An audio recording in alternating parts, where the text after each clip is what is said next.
اعوذ باللہ من الشیطان الرجیم بسم اللہ الرحمن الرحیم اللہم وفقنا لما تحب وترضى واجعل عاقبۃ امورنا خیرا ولا تکلنا الی انفسنا طرفۃ عین ابدا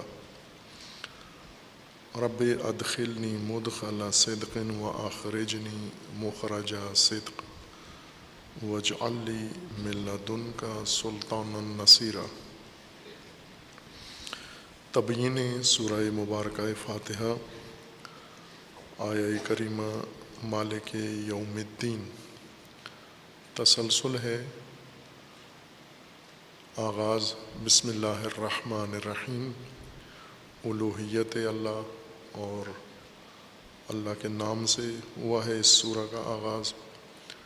الحمدللہ رب العالمین، حمد ہے و ربوبیت ہے اللہ کی عالمین کے اندر، اور اس ربوبیت کا انداز الرحمن الرحیم، رحمانی و رحیمی ربوبیت عالمین میں اللہ سبحانہ و تعالیٰ کی ہے۔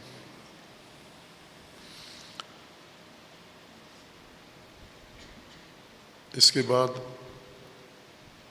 اس ہدایت کے منشور کا تسلسل، مضمون آگے بڑھا ہے ہدایت کا، مالک یوم الدین۔ مالک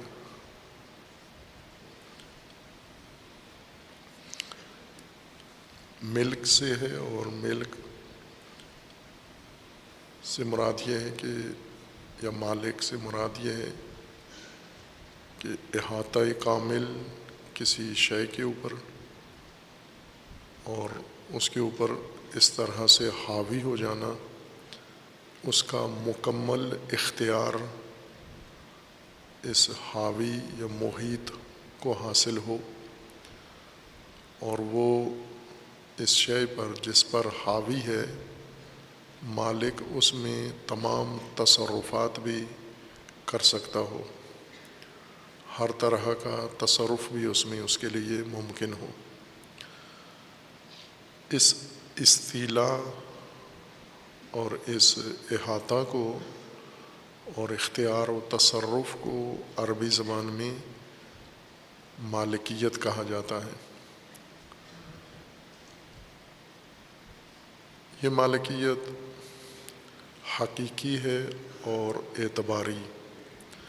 حقیقی مالکیت انسان کے اندر، اس کی مثال انسان کے اعضاء و جوارح ہیں، اور انسانی باقی قوتیں ہیں جن کو انسان بروئے کار لاتا ہے۔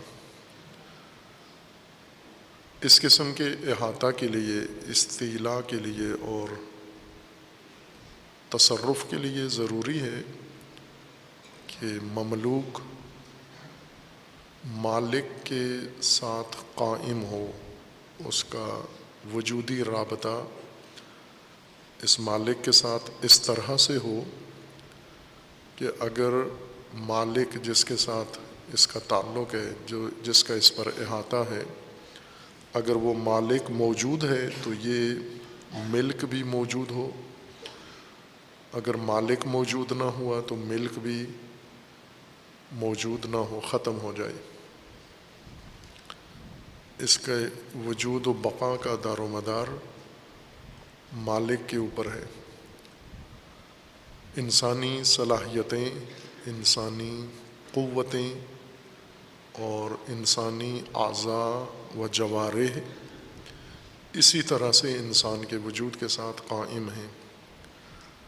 انسان کی روح اور انسان کا نفس اس طرح سے اپنے اعضاء و جوارح اور بدن پر احاطہ رکھتا ہے، محیط ہے، اور اختیار رکھتا ہے کہ ہر طرح کا تصرف ان قوا میں اور ان اعضاء و جوارح میں روح انجام دیتی ہے اور نفس انسان انجام دیتا ہے۔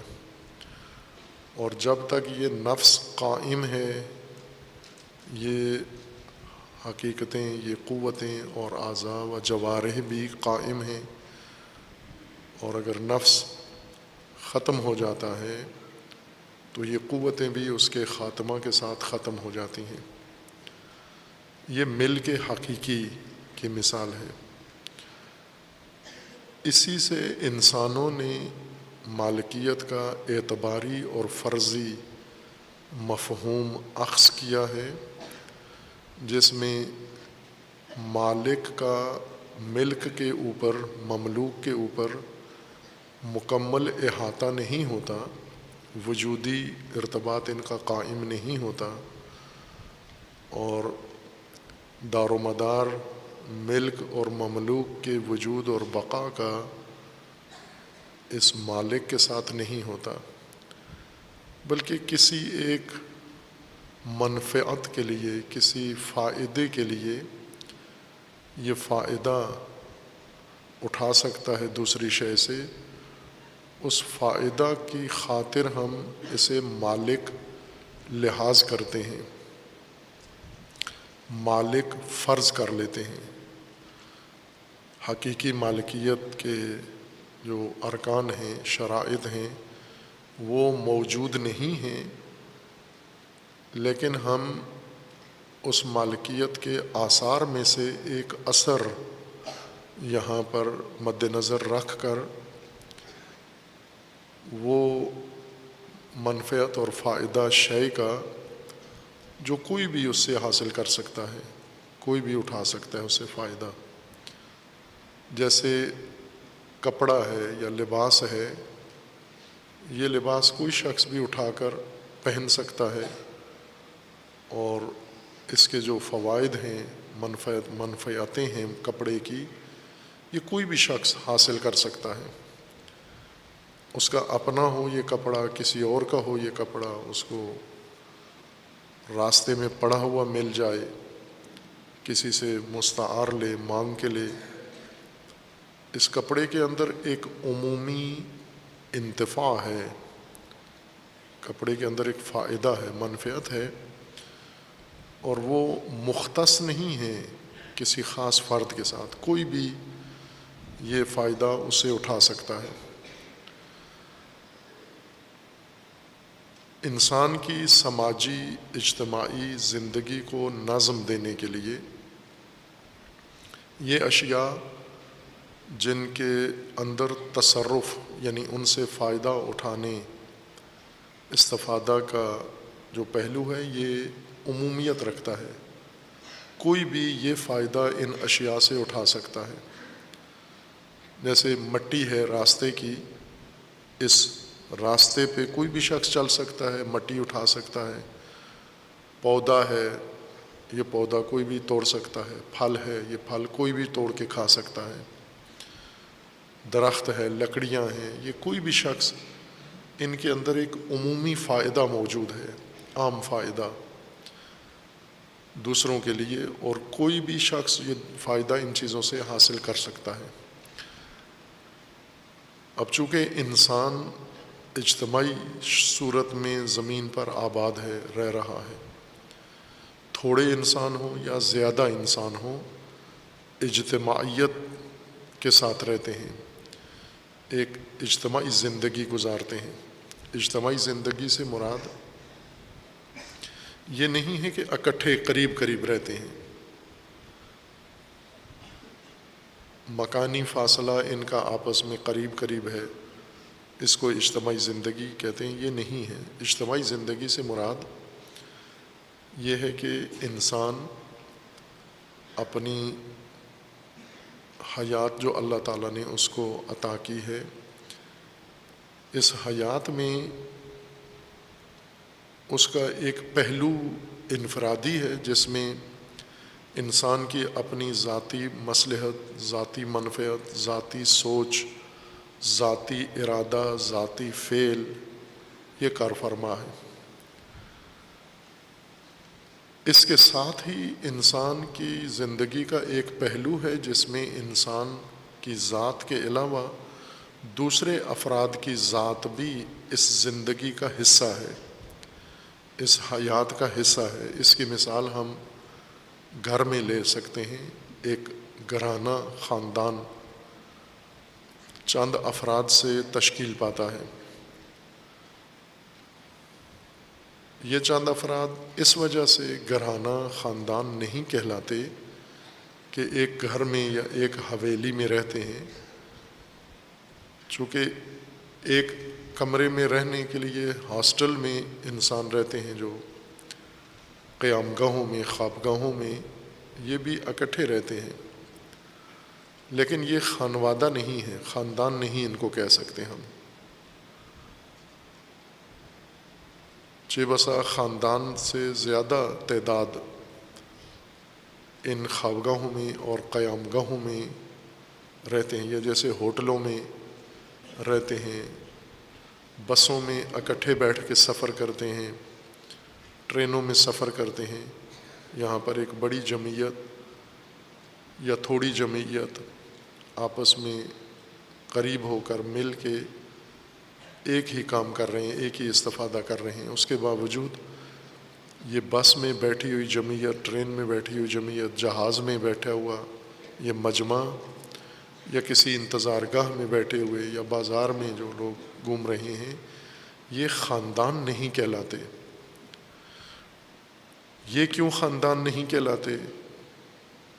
بھائی کے خاندان میں مرد ہیں، عورتیں ہیں، بچے ہیں۔ اگر کسی ہوٹل میں یا کسی مارکیٹ میں یہ تینوں طبقات موجود ہوں، مرد بھی ہوں، عورتیں بھی ہوں، بچے بھی ہوں، تو بھی وہ خاندان نہیں کہلاتے۔ خاندان کے لیے مطلب یہ ہے اس کا کہ یہ جو افراد انفرادی طور پر اپنی ایک ذاتی، شخصی، انفرادی حیثیت رکھتے ہیں، ان کے آپس میں دوسری ذات کے ساتھ، دوسرے فرد کے ساتھ، دوسرے کی شخصیت کے ساتھ ایک رابطہ ہے، ان کا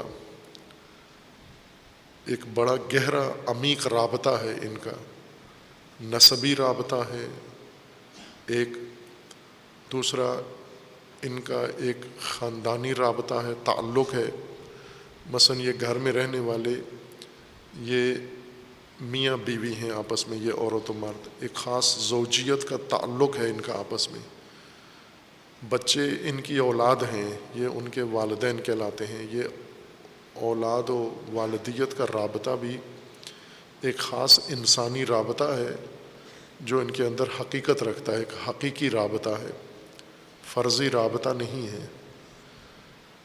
یہ اشخاص، یہ اکائیاں، یہ افراد، چونکہ ایک معین رابطے نے ان کو آپس میں جوڑا ہوا ہے، اس ارتباط نے ان اکائیوں کو ملا کر ایک شے، ایک واحد شے بنا دیا ہے۔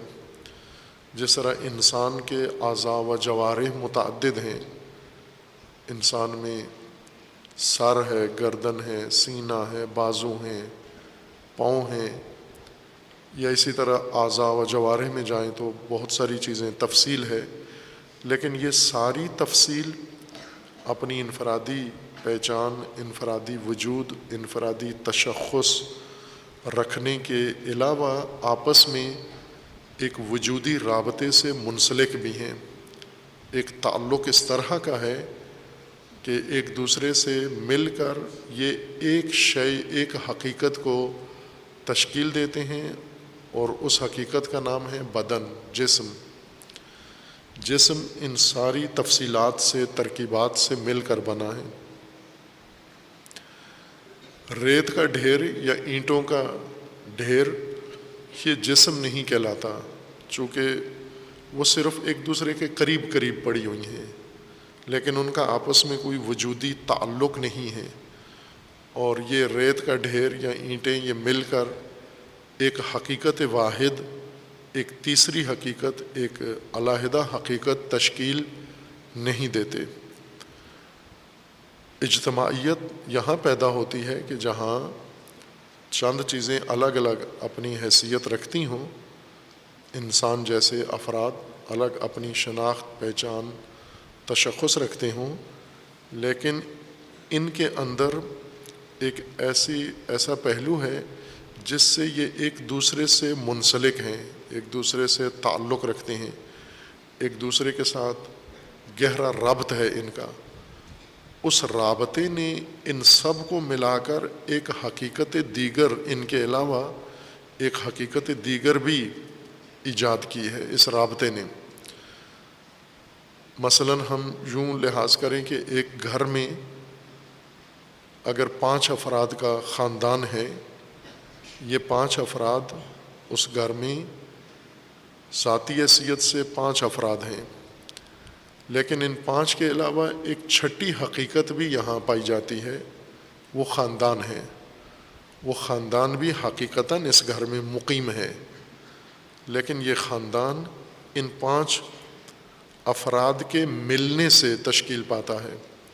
5 افراد اگر اپنا رابطہ نظر انداز کریں یا ہم ان کا آپس کا تعلق نظر انداز کر کے ان کو دیکھیں تو یہ ایک فرد کہلاتا ہے، خاندان نہیں کہلاتا۔ 5 کا آپس میں تعلق مد نظر رکھیں تو یہ 5 مل کر ایک چھٹی چیز وجود میں لاتے ہیں، ایجاد کرتے ہیں، اور وہ چھٹی چیز انہی سے قائم ہے، اور یہ اس چھٹی چیز کو تشکیل دینے والی اکائیاں ہیں، یہ اس کے اجزاء اور اعضاء ہیں۔ وہ چھٹی چیز اجتماعی زندگی ہے۔ وہ خاندان، گھرانہ، یہ اجتماعیت کا پہلو ہے جو انسان کی زندگی کا ایک اہم پہلو ہے۔ اب انسان انفرادی طور پر ایک حیثیت رکھتا ہے، اس کے تقاضے ہیں، ضروریات ہیں اس کی انفرادی زندگی کے، اور اس کی پرورش ہے، لیکن اس انفرادی زندگی کے لیے جو آغوش ہے جس میں یہ فرد پیدا بھی ہوتا ہے، پرورش بھی پاتا ہے، اپنی ضرورتیں ساری حاصل کرتا ہے، اس آغوش کا نام خاندان ہے۔ خاندان ایک حقیقت ہے، فرض نہیں ہے، محض ایک اعتباری جمعیت کا نام نہیں ہے۔ خاندان ایک حقیقی وجود ہے، جس طرح سے فرد کا حقیقی وجود ہے، خاندان بھی حقیقتاً موجود ہے، لیکن یہ حقیقت خاندان کی اس طرح سے ہے کہ وہ ان 5 کی ترکیب سے وجود میں آتا ہے، اور وجود اس خاندان کا انہی سے قائم ہے، اور یہ 5 اسی خاندان کی آغوش میں ہیں۔ اسی کو ہم وسعت دیں کہ یہی انسان جو ایک اجتماعی زندگی کی ابتدائی شکل میں خاندان سے تعلق رکھتا ہے، اسی طرح اس سے وسیع تر ایک انسانی سماج سے اور ایک انسانی معاشرے سے، جمعیت سے بھی تعلق رکھتا ہے۔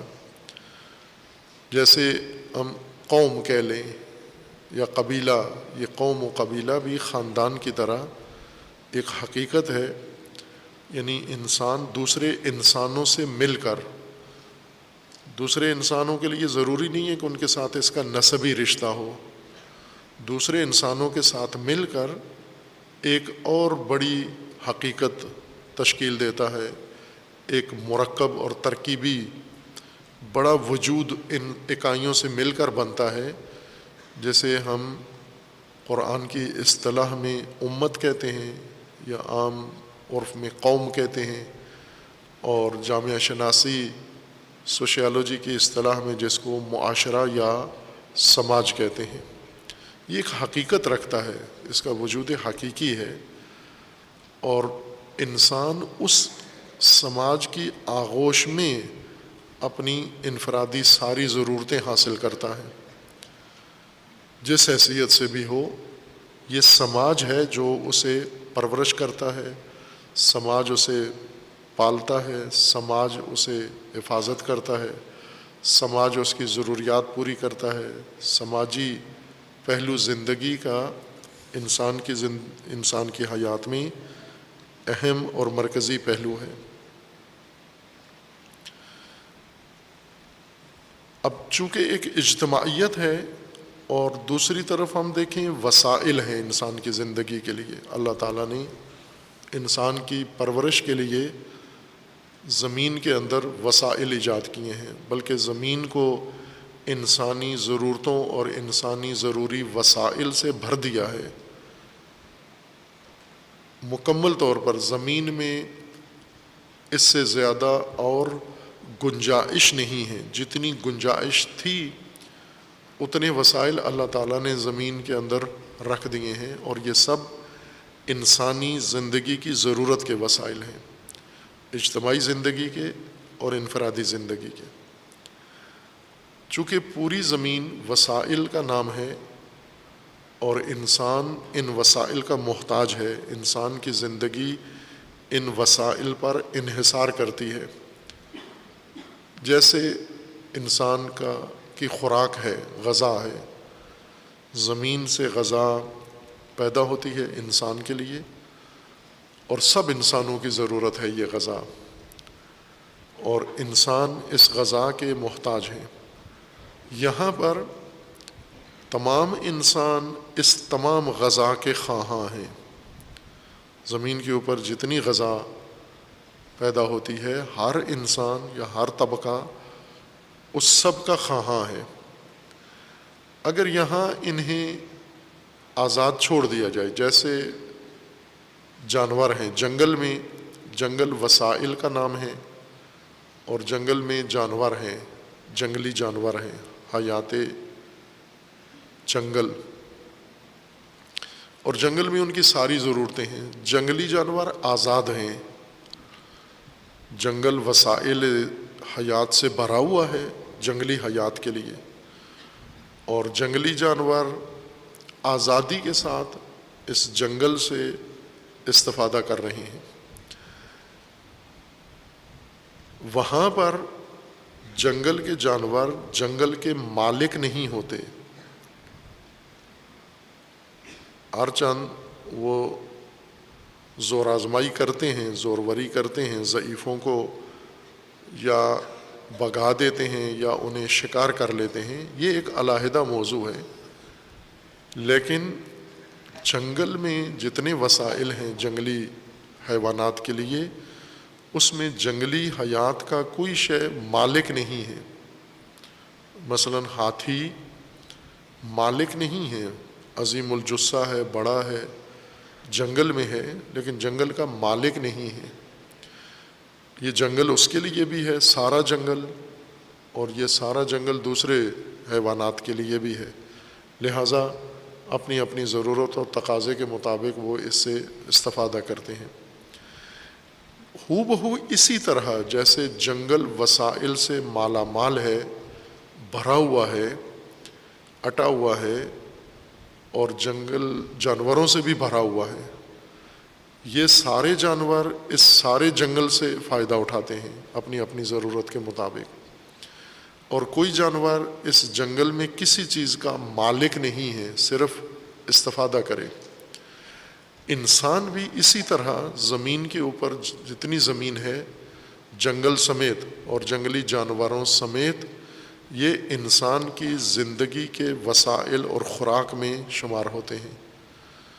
اور انسان جو زمین پہ آباد ہیں، مقیم ہیں، یہ سب انسان ان سب وسائل کے خواہاں ہیں.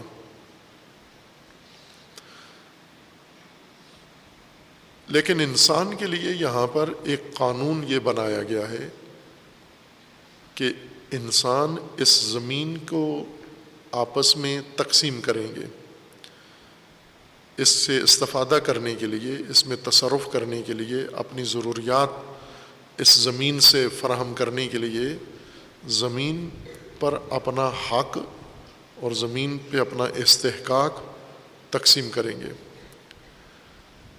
اگر یہ اور وہ قانون جس کے ذریعے سے یہ نظم پیدا ہوگا کہ ضرورت کی ساری چیزیں سب انسانوں کو ملیں، زمین میں جتنی چیزیں ہیں یہ زمین پہ رہنے والے سب انسانوں سے تعلق رکھتی ہیں.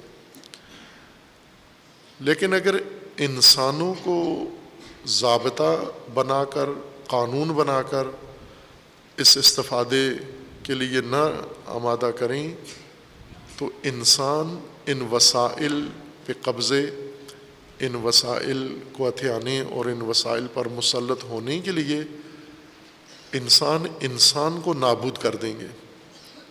اگر جنگل کے جنگلی حیوانات کی طرح ہوں کہ جنگل سب جانوروں کا ہے، چھوٹے بڑے کمزور، ان میں گوشت خار گیا خار جتنے بھی ہیں ان سب سے جنگل تعلق رکھتا ہے۔ چونٹیاں ہیں جنگل میں، یہ ان کا بھی ہے، اور جنگل میں ہاتھی اور زرافہ ہیں، یہ جنگل ان کا بھی ہے۔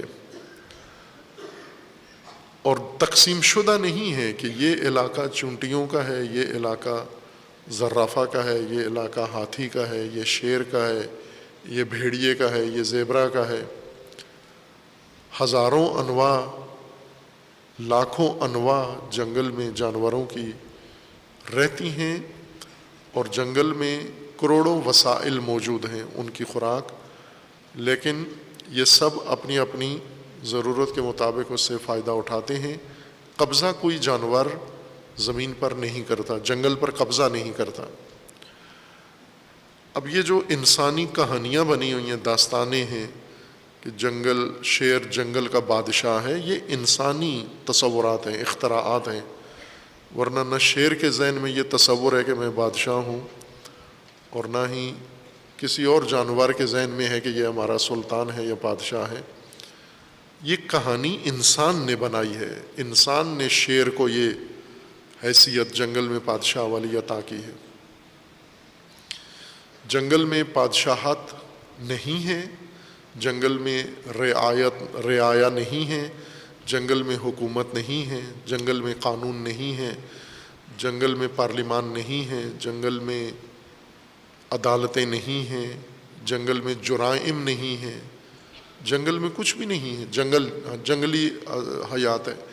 یہ ساری چیزیں انسان کے لیے ضروری ہیں، بادشاہت، حکومت، رعایا، یہ سب انسانی زندگی کا حصہ ہیں، حیوانی زندگی میں یہ چیزیں شامل نہیں ہیں۔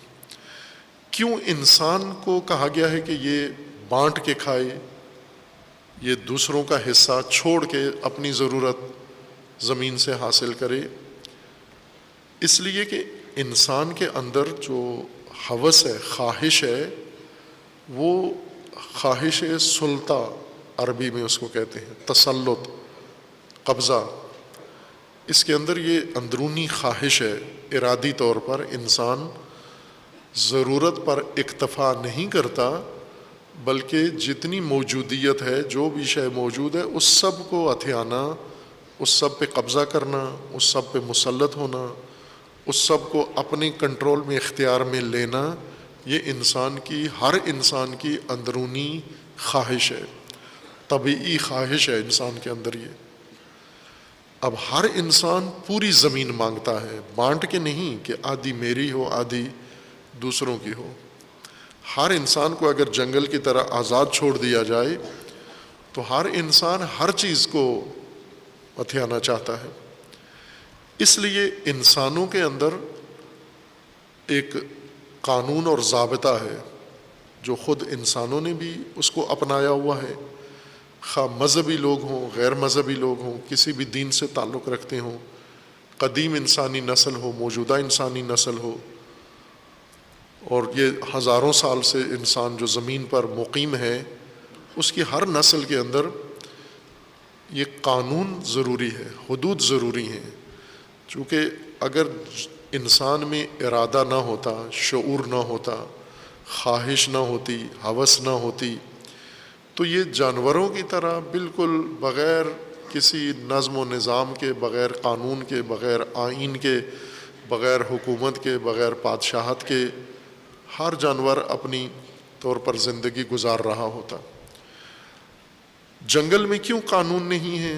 وہ اس وجہ سے کہ ایک تو قانون ہوتا ہے عقل و شعور و ارادہ رکھنے والی مخلوق کے لیے، اور دوسری ضرورت قانون کی وہاں پڑتی ہے جہاں پر اجتماعی زندگی ہو، سماج ہو، جہاں پر اجتماعیت کو نظم دینے کے لیے قانون چاہیے ہوتا ہے۔ شریعت کا ترجمہ قانون ہوتا ہے، عربی میں جس کو شریعہ کہتے ہیں، اردو میں اس کو قانون کہتے ہیں، اور فارسی میں اس کو قانون کہتے ہیں، ضابطہ، آئین کہتے ہیں۔ شریعت و آئین و قانون انسان کو چاہیے، انسان کی ان خصوصیات کی وجہ سے۔ اگر انسان عاقل نہ ہوتا، انسان باشعور نہ ہوتا، انسان با ارادہ نہ ہوتا، اور انسان اجتماعی زندگی کا حامل نہ ہوتا، جس طرح سے جانور یہ تینوں چیزیں نہیں رکھتے، ارادہ نہیں رکھتے، عقل و شعور نہیں رکھتے، اور اجتماعیت و سماج نہیں رکھتے، اس وجہ سے انہیں ان سارے نظام کی سسٹم کی ضرورت نہیں ہے۔ کھلی زمین پر وہ جانور پیدا کر دیے گئے ہیں اور سارا جانوروں کا میدان کھلا ہے، کوئی قلم رو کسی جانور کے لیے نہیں، اس کی مرضی ہے۔ جیسے مہاجر جانور ہیں، خصوصاً پرندے، یہ سردیوں میں ایک بر اعظم میں ہوتے ہیں، گرمیوں میں دوسرے بر اعظم میں آ جاتے ہیں، چونکہ انہیں معلوم ہے کہ بر اعظم کسی کی ملکیت نہیں ہے۔ یہ اپنی ضرورتیں دیکھتے ہیں، سردیوں کے موسم میں گرم علاقوں میں چلے جاتے ہیں، گرمی کے موسم میں سرد علاقوں میں، ٹھنڈے علاقوں میں ہجرت کر کے، نقل مکانی کر کے چلے جاتے ہیں۔ جہاں جاتے ہیں یہ زمین انہی کے لیے ہے، یوں نہیں ہے کہ یہاں یہ اجنبی ہیں، ہم انسان ان کو مہاجر کہتے ہیں، ورنہ پرندے ساری زمین، پرندہ جب تک زمین پر ہے مہاجر نہیں ہے، بھلے زمین سے باہر چلا گیا، کسی اور کرہ پہ چلا گیا، پھر کہیں گے کہ یہ زمینی مخلوق چاند پہ چلی گئی ہے، زمینی مخلوق مشتری مریخ پہ چلی گئی ہے، مہاجر وہاں کہلائے گی، ورنہ زمینی مخلوق زمین پر مہاجر نہیں ہے، مقامی ہے، یہ زمین اسی کے لیے اللہ تعالیٰ نے بنائی ہے۔ انسان زمین پر ہے، لیکن انسان کی زندگی کی خصوصیات یہ ہیں کہ ایک تو شعور رکھتا ہے، ارادہ رکھتا ہے، اور سماجی پہلو زندگی کا رکھتا ہے، اجتماعیت رکھتا ہے، جو انسانوں کے علاوہ باقی موجودات فاقد ہیں، حتیٰ ملائکہ، فرشتے سماج نہیں رکھتے، اجتماعیت نہیں ہے، اسی لیے فرشتوں کے اندر بھی قوانین، عدالتیں اور بادشاہت، سلطنت نہیں ہے، فرشتے فرشتوں کے حاکم نہیں ہیں، مملکت نہیں ہے، چونکہ وہ یہ تین خصوصیات نہیں رکھتے جو انسان کے اندر موجود ہیں۔ یہ سماجی اور اجتماعی زندگی انسان کی زندگی کا حقیقی پہلو ہے۔ ہم سماجی زندگی، گھریلو زندگی گزارتے ہیں، گزار بھی چکے ہیں، گزار بھی رہے ہیں، لیکن شعور نہیں رکھتے۔ جس طرح اللہ تعالیٰ کا فرمانا ہے انسان کو بار بار، لا یشعرون، کئی جگہ پر ہے قرآن کریم میں، لا تفقہون، سمجھ نہیں رکھتے ہو، شعور نہیں رکھتے ہو، فہم نہیں رکھتے ہو، لا یعقلون، تعقل نہیں رکھتے ہو، جو کچھ دیکھ رہے ہو، کر رہے ہو، اسی کا شعور نہیں رکھتے ہو تم۔ خوب یہ بے شعوری کبھی انسان پر طاری ہو جاتی ہے، توجہ نہیں ہوتی۔ ہم انفرادی خواہشات یا انفرادی زندگی کی طرف، انفرادی پہلو کی طرف زیادہ مائل ہیں، زیادہ توجہ ہماری انفرادیت کی طرف ہے، جبکہ جس کی وجہ سے ہم زندہ ہیں اور قائم ہیں وہ اجتماعی زندگی ہے۔ انفرادی زندگی اصالت نہیں رکھتی، اصل اجتماعیت ہے انسان کی، فرد اس کے اندر جنم لیتا ہے، پرورش پاتا ہے، زندگی گزارتا ہے، اپنی زندگی کی ضرورتیں پوری کرتا ہے، تقاضے پورے کرتا ہے، اپنی پرورش تکامل حاصل کرتا ہے اجتماعیت کے اندر۔ اگر اجتماعیت نہ ہو، انسانی زندگی متوقف ہو جائے گی، وہیں رک جائے گی، یعنی فرد بھی ختم ہو جائے گا، زمین سے انفرادی حیات کا بھی خاتمہ ہو جائے گا، انسانی حیات کا، اگر انسان کی اجتماعی زندگی نابود ہوئی یا ختم ہوئی۔ خوب اس ضابطے کے تناظر میں، یعنی اس حقیقت کے تناظر میں، اس کی روشنی میں، ایک قانون جو انسان کے لیے مقرر کیا گیا ہے، الہی ضابطے اور شریعت کے اندر بھی ہے، دین کے اندر بھی ہے، اور انسانوں نے خود اپنے لیے بھی اس کو لحاظ کیا ہے، وہ ہے مالکیت کا قانون جو باقی موجودات میں نہیں ہے، صرف انسان میں ہے۔ کیوں مالکیت کا قانون ان کے لیے مقرر کیا گیا؟ اس لیے کیا گیا ہے کہ یہ وسائل، یہ زمین اور یہ انسان ساری زمین کا خواہاں ہے۔ ہر انسان، ہر طبقہ اکتفا کرنے والا نہیں ہے، قانے نہیں ہے جانوروں کی طرح۔ جانور قانے ہے، جانور جو ہی اس کا پیٹ بھرتا ہے بالکل زمین و ما فیہا سے لا تعلق ہو جاتا ہے۔ اسے زمین سے اتنا ہی چاہیے تھا، بس میرا پیٹ بھر گیا کافی ہے۔ باقی اب یہ باقی چیزیں اس نے کہا یہ مجھ سے کوئی تعلق نہیں رکھتی، کتنی ہی مرغوب کیوں نہ ہو۔ وہ سٹور نہیں کرتا، وہ آ کے جمع نہیں کرتا۔ یہ جو بعض جانور سٹوریج کا کام کرتے ہیں جیسے چونٹیاں ہیں، باقی جانور ہیں، یہ ہرس و لالچ نہیں ہے ان کے اندر کہ باقیوں کا حصہ اٹھا کے، بلکہ یہ ایک نظام ہے۔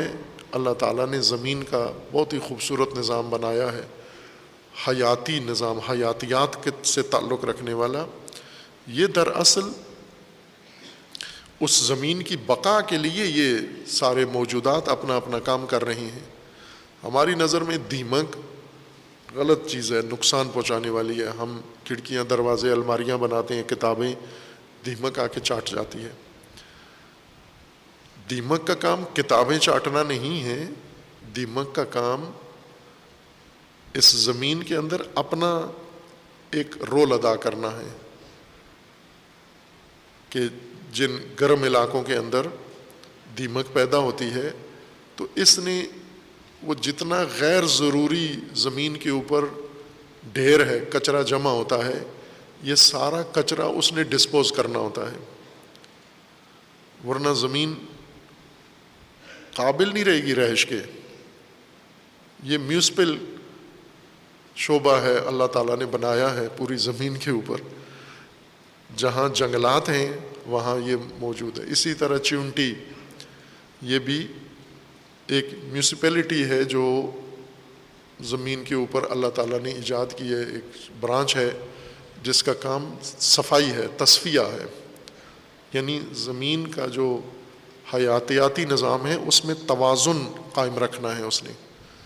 اسی طرح بہت سارے دوسرے چیزیں ہیں جو ان مرداروں کو کھا جاتے ہیں، کچرا، اضافی چیزیں، فالتو چیزیں، ایک خودکار طریقے سے۔ جیسے جنگل میں چیزیں اگتی ہیں، جنگل کی کوئی صفائی تو کوئی نہیں کرتا، لیکن آپ جب بھی جائیں صاف ستھرا ہوتا ہے جنگل، آپ کے ماحول کی طرح نہیں ہوتا۔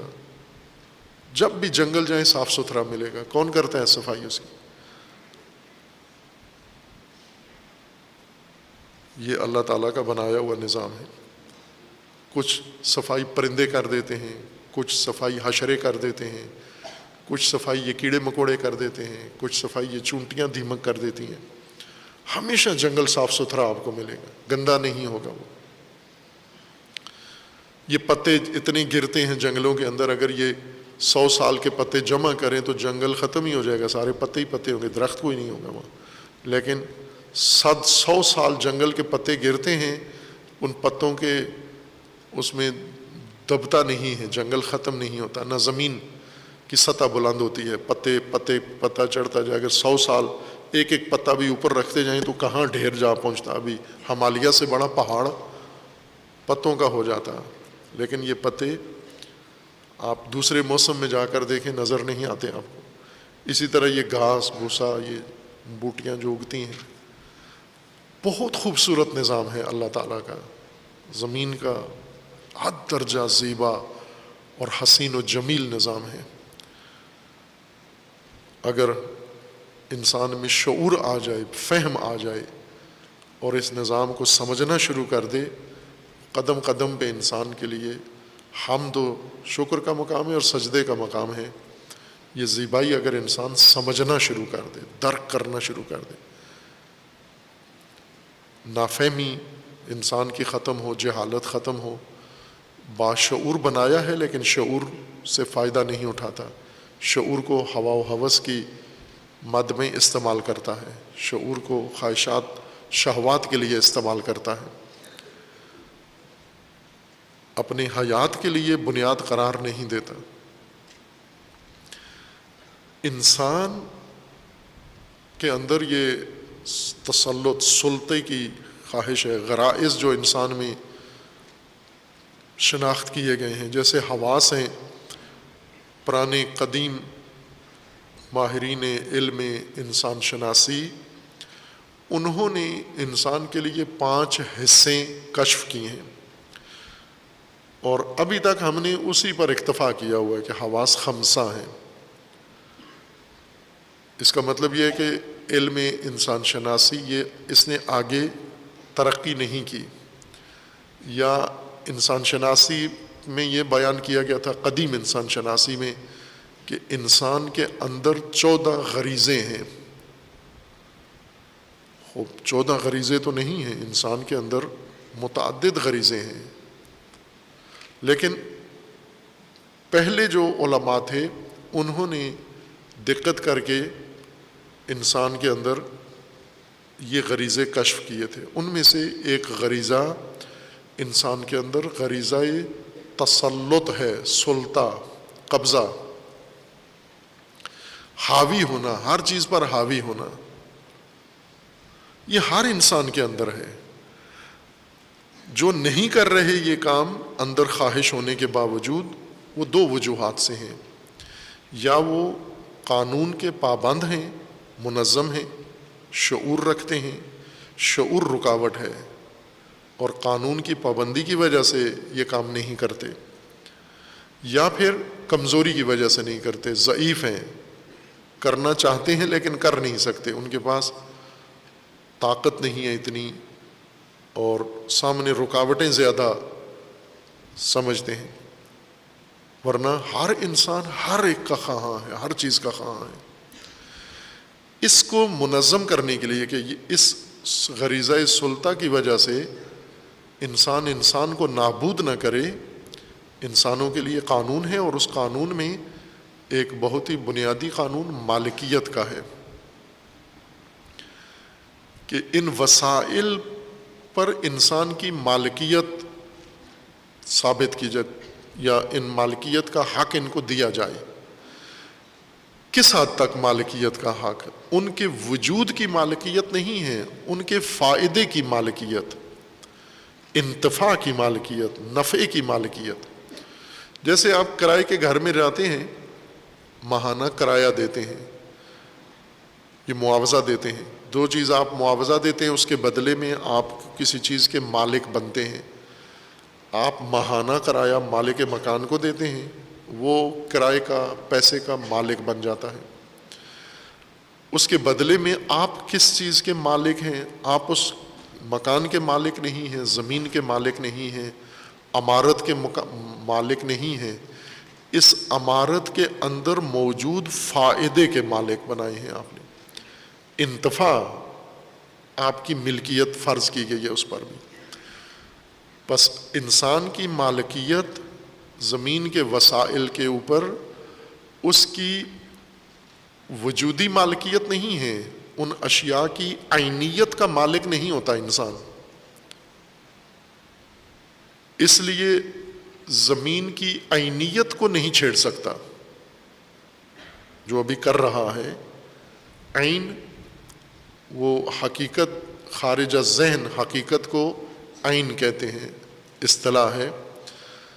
اب ظاہر ہے کہ سوشل میڈیا کی اردو اور گالیاں دینے کی اردو میں یہ اصطلاحات رائج نہیں ہیں۔ ہم تعلیم انگلش میں حاصل کرتے ہیں، گالی شالی دینی ہو تو پنجابی اور اردو میں آ جاتے ہیں، یا پھر میڈیا پہ کچھ ہانکنا ہو تو یہ کام کر دیتے ہیں۔ ظاہر ہے جس قوم کو اپنی زبان سے نفرت ہو، اپنے وجود سے نفرت ہو، اپنی تاریخ سے نفرت ہو، غلام ایسے ہوتے ہیں، غلاموں سے بہت دیر سے غلامی کے جرسوں میں ختم ہوتے ہیں۔ موروثی ہوتی ہے یہ بیماری، ایک نسل غلامی اپناتی ہے، 1000 نسلیں غلامی سہتی ہیں پھر، اور یہ غلامی ابھی تک موجود ہے۔ اس کا ایک بڑی علامت یہ ہے کہ ہم اپنی تمام قومی امور سے بیزار ہیں، متنفر لوگ ہیں ہم، اور یہ ہماری سب سے گھٹیا پن ہے ہمارا، یعنی بہت پست ہیں اس پہلو سے کہ اپنی قومی شناخت کو ہم ادعا نہیں رکھتے، اس کو ہم اپناتے نہیں ہیں، اس سے لا تعلقی ظاہر کرتے ہیں، یعنی ہم پتلون پہن کے شخصیت کا احساس کرتے ہیں، ہم انگریزی بول کے شخصیت با شخصیت ہونے کا احساس کرتے ہیں۔ یہ ہر پاکستانی میں ہے، اور یہی احساس کمتری ہے، یہی پستی ہے، یہی گھٹیا پن ہے۔ دنیا میں کوئی قوم ایسے نہیں ہے کہ جو اپنی قومی میراث سے ہٹ کر کچھ اور بنے تو باشخصیت ہے۔ مثلا پاکستان میں سب سے بہترین اعلیٰ طبقہ کون سا ہے؟ جو یورپ میں ہے، جن کے رشتہ دار یورپ میں ہیں، کتنے فخریہ طور پر بتاتے ہیں ہمارے بچے یورپ میں ہیں، ہمارے رشتہ دار یورپ میں ہیں، ہماری بہن یورپ میں، ہمارا بھائی یورپ میں۔ غیر ضرورت بھی نہیں ہوتی کہ یہ کہنے کی، آپ نہ بھی کہیں تو کوئی ضرورت نہیں ہے یہاں، لیکن یہ ایڈریس ضرور دیتے ہیں۔ یعنی آپ ہمیں ایسے پینڈو، گھٹیا، پسماندہ نہ سمجھیں، ہم بڑے اعلیٰ طبقے سے لوگ ہیں، ہمارے خاندان کے اتنے افراد دوسرے یورپی ممالک میں رہتے ہیں۔ یہ حد درجہ پستی ہے۔ آپ یورپ میں جائیں، ساری دنیا میں جائیں، ساری زمین پہ جائیں، ممانعت تو کہیں بھی نہیں ہے، لیکن فخریہ کیوں ہے آپ کے لیے یہ کہ وہاں جاتے ہیں، وہاں رہتے ہیں، ہم فخریہ ہیں؟ یہ احساس کمتری ہے۔ اب اردو سے بیزاری کا نتیجہ یہ ہے کہ آپ اردو الفاظ استعمال کریں تو آپ کو بہت مایوسی ہوگی، چونکہ یہ پوری قوم اردو نہیں سمجھتے، اردو الفاظ نہیں سمجھتے۔ آج یہ کالم میں نے پڑھا اخبار میں ایک ادیب کا، تو وہ سیاستدانوں سے ہاتھ جوڑ کے کہہ رہا ہے کہ خدا را اردو پہ رحم کرو، مملکت کا تم نے بٹھا بٹھایا ہے، قوم کا بٹھا بٹھایا ہے، اب یہ اردو کو معاف کر دو آپ سیاستدان۔ اور ان کی مراد یہی جو مزاحیہ اردو ہے سیاستدانوں کی، کانپیں ٹانگ رہی ہیں اور اس طرح کی باتیں، وہ انہوں نے کہا کہ یہ ابھی پاکستان میں سب ٹانگیں کانپ رہی ہیں، بھول گئے ابھی کوئی شاید ٹانگیں کانپنا سوچ کے لفظ ادا کرے گا، بے شعوری میں ہمیشہ کانپیں ٹانگیں گی سب کی ابھی۔ تو وہ ہاتھ جوڑ کے کہہ رہا تھا کہ خدا را اردو پہ رحم کرو۔ تو عین ذہن کے مقابلے میں ہوتا ہے، عین اور ذہن یہ تقابل ہے آپس میں، ایک چیز عینی ہے، ایک ذہنی ہے۔ عین جو ذہن سے باہر حقیقت رکھتی ہو، اور وہ چیز جو تصور بن کر، مفہوم بن کر ذہن میں آئے، وہ ذہنی ہے۔ تصورات، علم، علوم، یہ سب ذہنیات ہیں، اور جو ذہن سے باہر واقعات ہیں یہ سب عینیات کہلاتے ہیں، ذہن سے باہر۔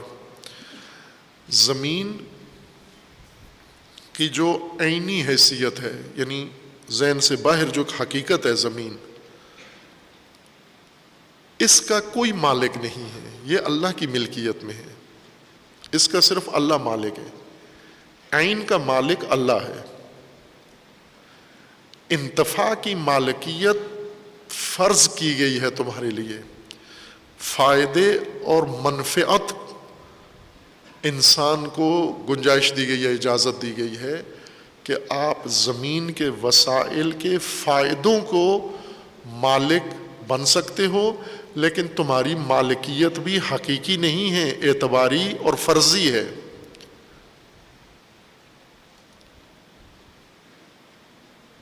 ہم بہت سارے کام چلانے کے لیے یہ فرضی کام کرتے ہیں کہ فرض کر لو کہ یہ چیز میری ہے، فرض کر لو یہ چیز آپ کی ہے، فرض کر لو، تو فرض کرنے سے یہ میری تیری ہو گئی ہے، فرض ختم کر دو پھر دوبارہ نہ میری ہے نہ تیری ہے یہ چیز۔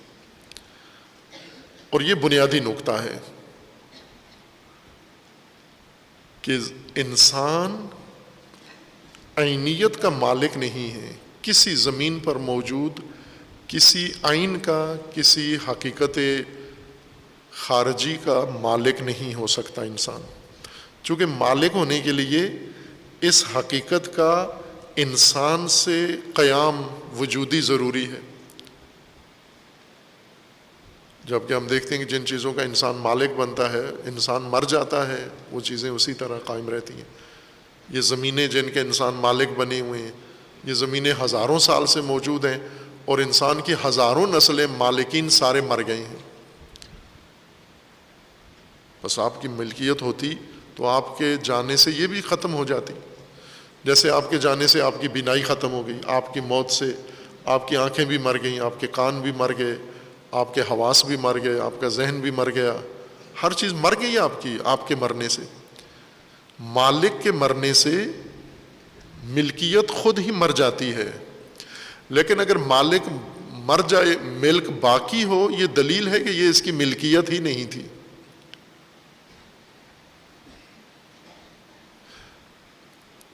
اسی لیے یہ حقائق، یہ زمین تباہ نہیں ہوتی، باوجود انسان کوشش کرتا ہے، نہیں ہوتی تباہ زمین۔ کیوں نہیں ہوتی؟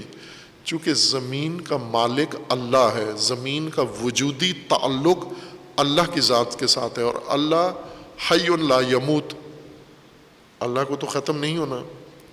تو جب اللہ اختتام پذیر نہیں ہے، موت نہیں ہے، تو اللہ کی ملک بھی اختتام پذیر نہیں ہے۔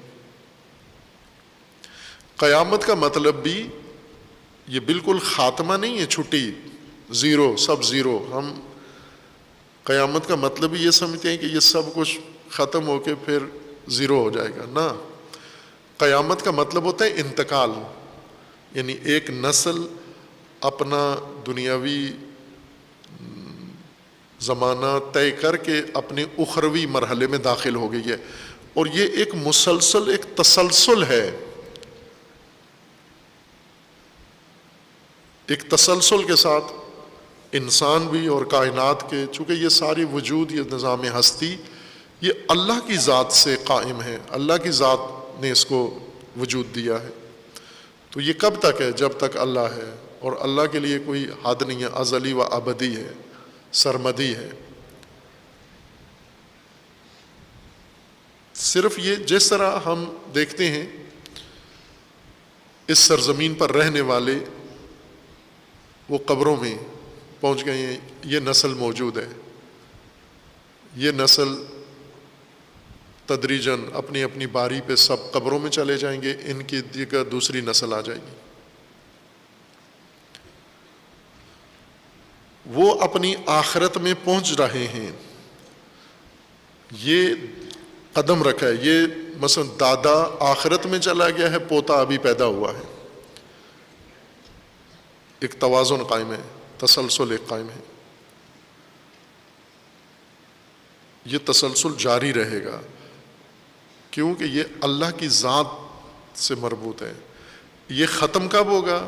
جب ہم یہ فرض کر لیں فرض عدم اللہ کی ذات میں، وہ تو لا یموت ہے، حی لا یموت، اس نے ختم نہیں ہونا ہے۔ انسان مالک نہیں ہے ان اشیاء کا، جو بھی انسان کے مرنے کے بعد ادھر رہ جاتی ہیں، مرتی نہیں ہیں، یہ سب انسان کی ملکیت نہیں تھی۔ لیکن یہ تھا کہ انسان ان کے فائدے کا مالک فرض کیا گیا ہے، لحاظ کیا گیا ہے، ان اشیاء کے اندر، ان وسائل کے اندر جو منفعت اللہ نے انسان کے لیے رکھی ہے، اس منفعت کی خاطر انسان کی مالکیت فرض کی گئی ہے، عینیت پر کوئی حق کسی کا نہیں ہے۔ اس لیے جس کے مالک نہیں ہے اس کو چھیڑ بھی نہیں سکتے آپ۔ جیسے کرایہ دار کرائے کے مکان میں کوئی تصرف کر سکتا ہے؟ وہ یہ کہے کہ یہ نقشہ ٹھیک نہیں ہے، میں بلڈنگ گرا کے نیا نقشہ بناتا ہوں، یہ کمرہ تبدیل کر دیتا ہوں، یہ چھت اڑا دیتا ہوں، صحن کی جگہ کمرہ، کمروں کی جگہ صحن بنا دیتا ہوں، یہ اوپر کا پورشن بنا دیتا ہوں، نیچے کا حق نہیں ہے، ہاتھ نہیں لگا سکتے کسی چیز کو، نہ دروازے کو، نہ کھڑکی کو، نہ گرل کو، نہ ٹائل کو، نہ پتھر کو، کسی چیز کو۔ آپ صرف گھر میں رہ سکتے ہو، سکونت ایک فائدہ ہے، گھر کا انتفاع ہے، یہ آپ حاصل کر سکتے ہو، نفع، عین کو نہیں چھیڑ سکتے آپ۔ تو مالک مکان بھی اس کا مالک نہیں ہے، چونکہ وہ بھی فائدے کا مالک ہے، اور فائدے کا بھی حقیقی مالک نہیں ہے، فرضی، اعتباری، لحاظی مالک ہے یہ فائدے کا، قانونی مالک جس طرح یعنی اعتباری مالک ہے اس کا۔ اللہ کی ذات حقیقی مالک ہے، ہر چیز کی مالک اللہ کی ذات ہے، کائنات میں جو کچھ ہے اس سب کا مالک اللہ ہے، اور ملک حقیقی ہے اللہ کی، چونکہ یہ سب کچھ وابستہ ہے، قائم ہے اللہ کے وجود سے، اللہ کی ذات سے۔ ان کو ہستی اس نے دی ہے، ان میں تصرف اس کا ہے، ان میں اختیار اس کا ہے، ان کی پورے وجود پر احاطہ، سلطہ، قدرت، اختیار اللہ کا ہے۔ بس اللہ مالک ہے ہر چیز کا۔ اس آیہ شریفہ میں جہاں پر اللہ کی مالکیت کی طرف انسان کی رہنمائی کی گئی، اور یہ بہت بڑی ہدایت ہے، اگر ایک فرد بشر بھی دنیا کا یہ سمجھ جائے، مولا علی کو تو سمجھ میں آ گئی تھی کہ مالک اللہ ہے، میں کائنات کا مالک نہیں ہوں۔ علی علیہ السلام کی یہ زندگی کیوں تھی اس طرح کی؟ مالکانہ زندگی نہیں تھی، ورنہ علی علیہ السلام اتنی شجاع شخصیت، طاقتور شخصیت، شمشیر زن شخصیت، وہ کیا ان کے لیے یہ جائیدادیں، یہ پراپرٹی، یہ باغات قبضہ کرنا کوئی مسئلہ تھا؟ رکاوٹ تھی کوئی؟ جائز طریقے سے بھی یہ املاک حاصل کر سکتے تھے، اور اگر چاہتے تو طاقت استعمال کر کے بھی دوسروں سے لے سکتے تھے، تو کوئی مشکل کام نہیں تھا۔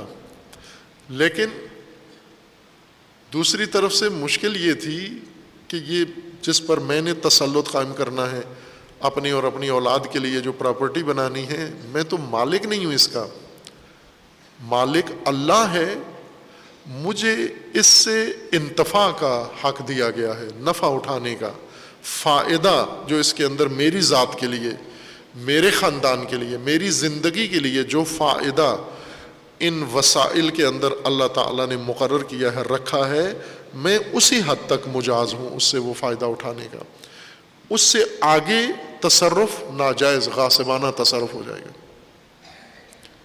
اس لیے انبیاء نے بھی املاک، جائیدادیں، پراپرٹیز نہیں بنائی، کیونکہ وہ مالک نہیں ہے، مالک اللہ کی ذات ہے۔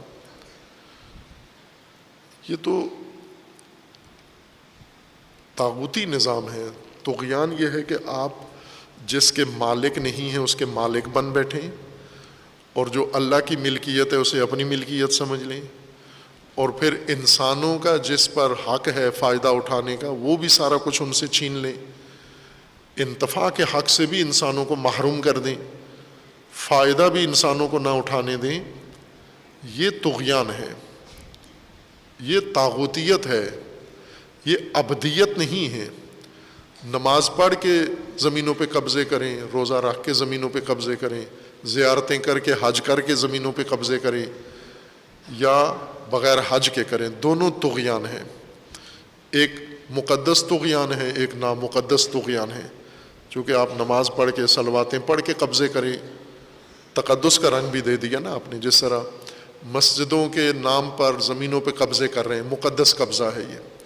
مدرسہ بنانے کے لیے دوسروں کی زمین پہ قبضہ کر لیا، غصب کر لیا، مقدس قبضہ ہے یہ۔ تو مقدس ہونے سے قبضہ قبضہ ہی رہتا ہے، ناجائز ہی رہتا ہے، جائز تو نہیں ہو جاتا۔ مومن بن کر یہی قبضے کرتے رہیں، یا سیکولر بن کر غیر مومن بن کر قبضے کرتے رہیں، دونوں میں عمل جرم ایک جیسا ہے، طغیان ایک جیسا ہے۔ یہ طاغوتی زندگی ہے، عبدیت کی زندگی، بندگی کی زندگی نہیں ہے۔ اللہ مالک ہے، حقیقی مالک ہے، یعنی تمام حقائق موجودات کائنات کے ان کا وجود اللہ کی جانب سے ہے اور اللہ سے قائم ہے، ارادہ خدا سے قائم ہے، ذات خدا کے ساتھ قائم ہے، اور اسی لیے باقی ہے۔ انسان آ رہے ہیں، مر رہے ہیں، جا رہے ہیں، زمین و آسمان باقی ہیں، کیوں؟ کہ اللہ کے ہیں۔ یہ ایک صورت میں ختم ہو سکتے ہیں، اگر ہم فرض کریں اللہ یعوذ باللہ کہ اللہ میں فرض عدم کریں، پھر یہ ساری چیزیں معدوم ہو جائیں گی۔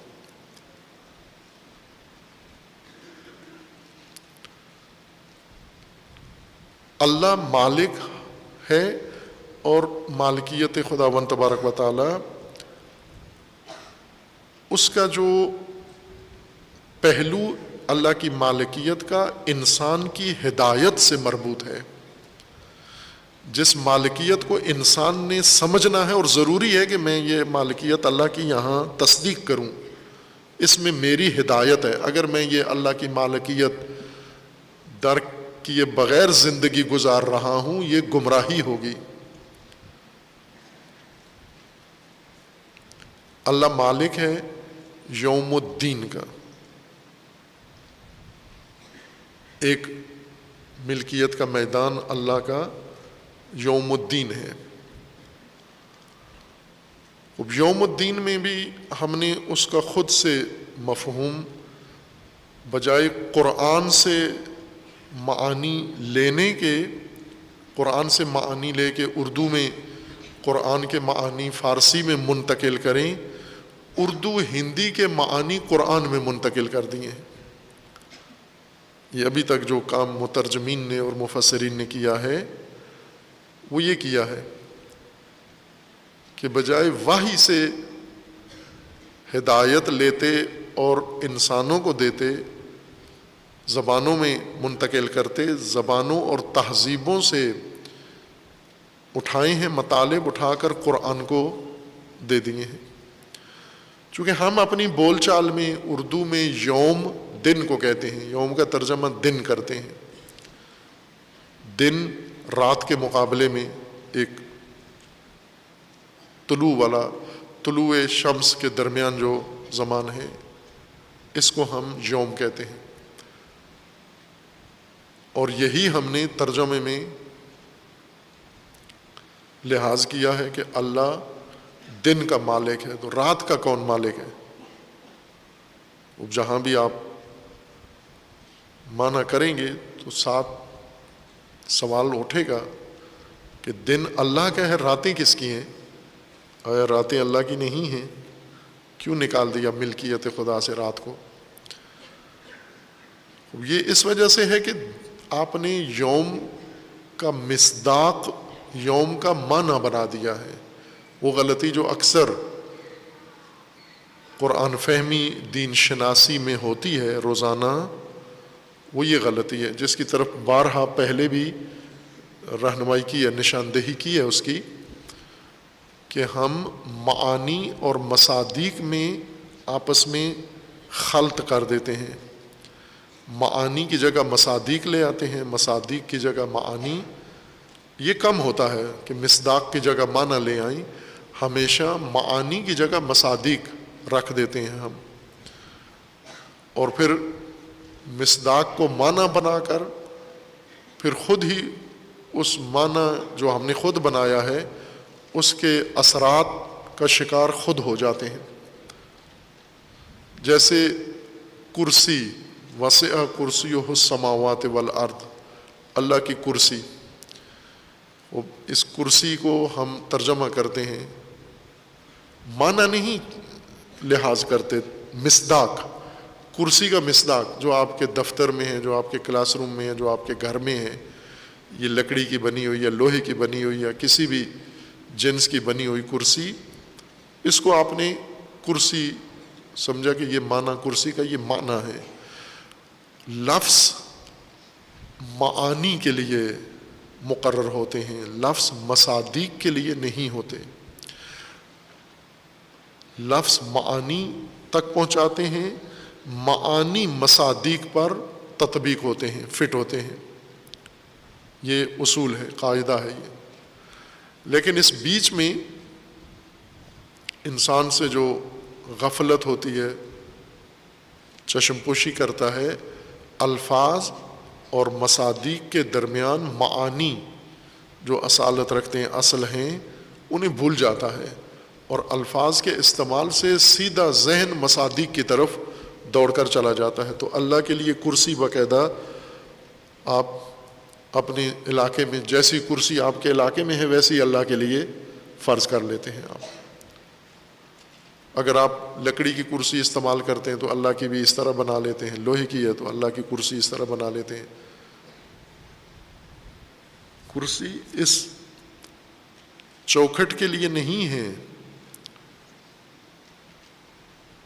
کرسی کا ایک معنی ہے، اس معانی کے مصادیق میں سے ایک یہ مصداق ہے،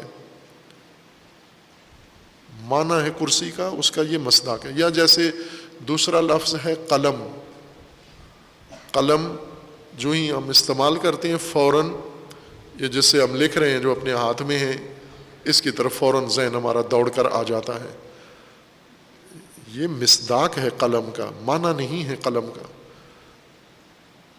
لوح و قلم وہ یہ نب والا پین نہیں ہے، بال پوائنٹ نہیں ہے، مارکر نہیں ہے، پوائنٹر نہیں ہے، یہ نئے کا بنا ہوا قلم نہیں ہے، وہ سرے سے جسمانی قلم نہیں ہے، چونکہ یہ مصادیق ہیں، یہ معنی نہیں ہے قلم کا جو آپ استعمال کر رہے ہیں، قلم کا معنی اور ہے۔ اور اس طرح آپ قس الہٰذا تمام معارف قرآنی میں یہ خطا اور یہ غلطی ہوتی ہے، جس کے نتیجے میں قرآن کی ہدایت ہم دریافت نہیں کر پاتے۔ یوم مصداق، یوم کا جو ہم نے سمجھا ہوا ہے یا مانوس ہیں جس سے ہم دن، سورج طلوع ہونے سے سورج غروب ہونے کے درمیان، قرآن کریم میں بہت کثرت سے یوم اور ایام کا استعمال ہے، سینکڑوں آیات ہیں جن کے اندر یوم اور ایام ذکر ہوئے ہیں، اور یوم کا اضافہ بہت ساری چیزوں کی طرف ہے، یوم الآخر، یوم القیامہ، اور اسی طرح یوم الدین، متعدد امور کی طرف یوم کا اضافہ کیا گیا ہے۔ ہم نے ایک ترجمہ ذہن میں رکھا ہوا ہے ڈپٹی صاحب والا، دن، لہذا قیامت کا دن، آخر کا دن، دین کا دن، فلاں کا دن، دن کو ہر جگہ جہاں یوم آیا ہے وہاں دن بھی ہم ذکر کرتے جاتے ہیں۔ یوم کا مطلب دن نہیں ہے، یوم کا مطلب ایک زمانہ ہے، یوم کا معنی زمانہ۔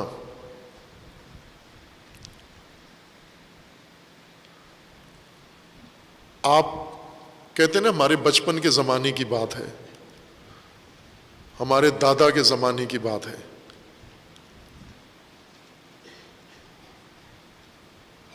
یہ تو نہیں کہتے ہمارے دادا کے دنوں کی بات ہے، اور دادا کی راتیں آپ کو پتہ نہیں ہے، یہ تو کوئی بھی جملہ استعمال نہیں کرتا ہمارے دادا کے دنوں کی بات ہے، ہمارے دادا کے زمانے کی بات ہے۔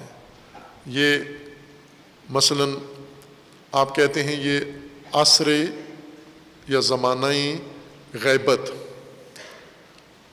زمانہ ظہور، زمانہ کہتے ہیں آپ، دن تو نہیں کہتے، غیبت کے دن، ظہور کے دن، دن ہر جگہ تو نہیں یوم کے نیچے لکھنا آپ نے، زمانہ ہے۔ اور یوم کسی خاص زمانے کو نہیں کہتے، ایک خصوصیت اس میں ہوتی ہے زمانے میں، لیکن حد کے لحاظ سے، یعنی بڑا اور چھوٹا ہونے کے لحاظ سے اس کی کوئی حد مقرر نہیں ہے کہ یوم کتنے گھنٹے کا زمانہ یوم کہلاتا ہے، 12 گھنٹے کو یوم کہتے ہیں، 24 گھنٹے کو یوم کہتے ہیں، 72 گھنٹے کو یوم کہتے ہیں، 48 گھنٹے کو یوم کہتے ہیں. نہ، یوم کے لیے کوئی گھنٹے اور لمحات دقیقے معین نہیں ہیں. یوم بہت مختصر بھی ہو سکتا ہے، یوم متوسط بھی ہو سکتا ہے، یوم بہت طولانی بھی ہو سکتا ہے. یوم زمانے کو کہتے ہیں، اور اس میں زمانہ خواہ رات ہو یا دن، جس کو ہم کہتے ہیں روشنی ہو یا اندھیرا، یہ دونوں زمانہ ہیں. جب آپ کہتے ہیں ہمارے دادا کے زمانے کا یہ واقعہ ہے، تو اس کا مطلب نہیں کہ وہ راتیں شامل نہیں ہیں اس میں. زمانہ مجموعہ، وہ جتنا زمانہ گزرا ہے جو ان کا عہد کہلاتا ہے وہ یوم ہے ان کا، ایام یا یوم. بس چھوٹا اور بڑا ہونا یوم میں شامل نہیں ہے کہ یوم کتنی حد کے زمانے کو کہتے ہیں.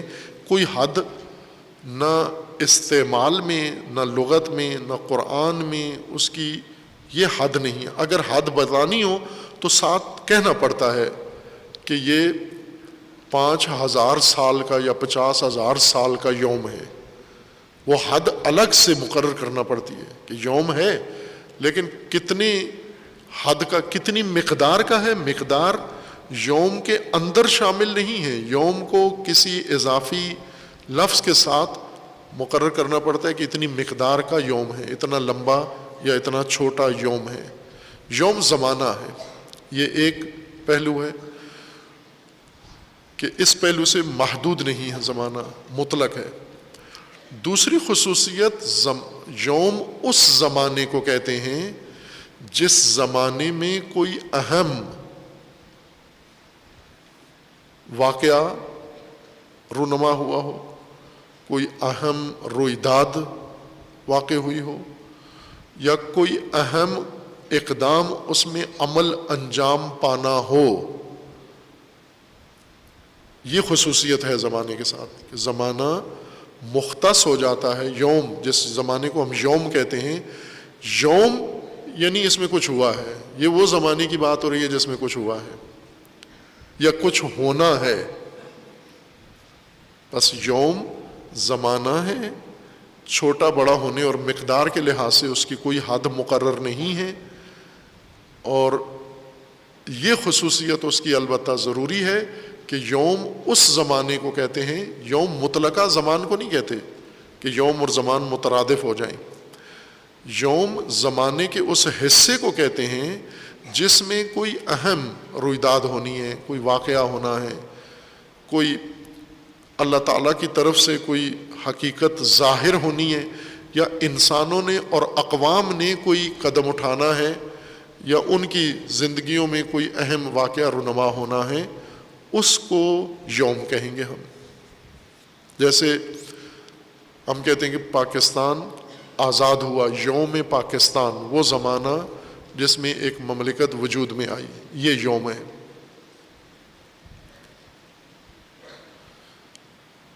ناگوار اور خوشگوار دونوں واقعات جس زمانے میں ہوں، اور وہ اہم واقعات ہوں، یادگار واقعات ہوں، تاثیر گزار واقعات ہوں، اور ان کے اثرات دوسروں کے اوپر اور نسلوں کے اوپر پڑنے والے ہوں، ان واقعات کے ساتھ مختص زمانے کو یوم کہا جاتا ہے.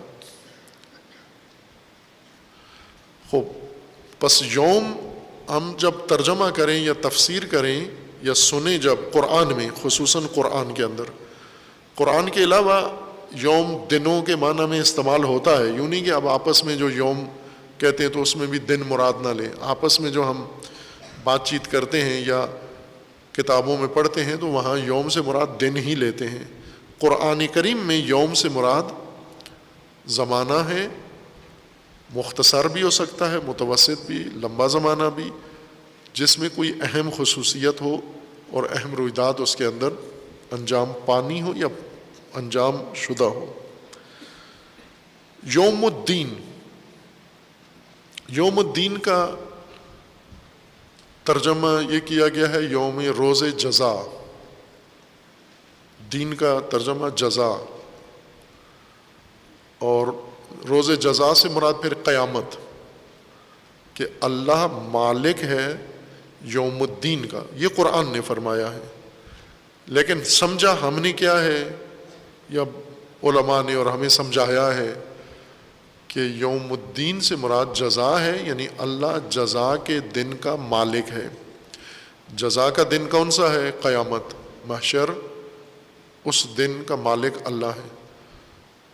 خوب اگر قیامت ہی کہنا تھا تو قرآن میں تو بہت ساری آیات کے اندر یوم القیامہ خود قرآن نے کہا ہے، یوم القیامہ۔ اب ہم ان آیات کو ساتھ ساتھ توجہ رکھیں، کتنی آیات میں قرآن مجید نے قیامت کو یوم القیامت ہی کہا ہے، اس کو یوم الدین نہیں کہا۔ اور ضرورت کیا ہے کہ یوم القیامت کو آپ یوم الدین کہیں؟ کوئی اضطرار ہونا چاہیے۔ اگر یوم القیامہ مراد تھا تو یوم القیامہ ہی کہہ سکتے تھے اس کو، جیسا کہ قرآن نے کہا ہے اور کثرت سے کہا ہے۔ کم آیات نہیں ہیں جن میں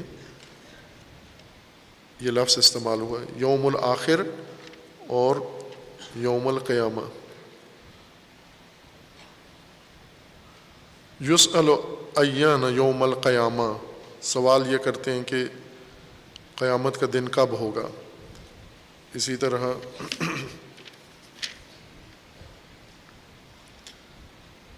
یوم الدین بھی قرآن میں متعدد آیات کے اندر استعمال ہوا ہے۔ یکذبون بیوم الدین اور یصدقون بیوم الدین، یوم الدین بھی استعمال ہوا ہے، یوم القیامہ بھی استعمال ہوا ہے، اور یوم الآخر بھی استعمال ہوا ہے۔ ثم ینبئہم بما عملوا یوم القیامہ، لافتدوا بہ من سوء العذاب یوم القیامہ والارض جمیعا قبضتہ یوم القیامہ۔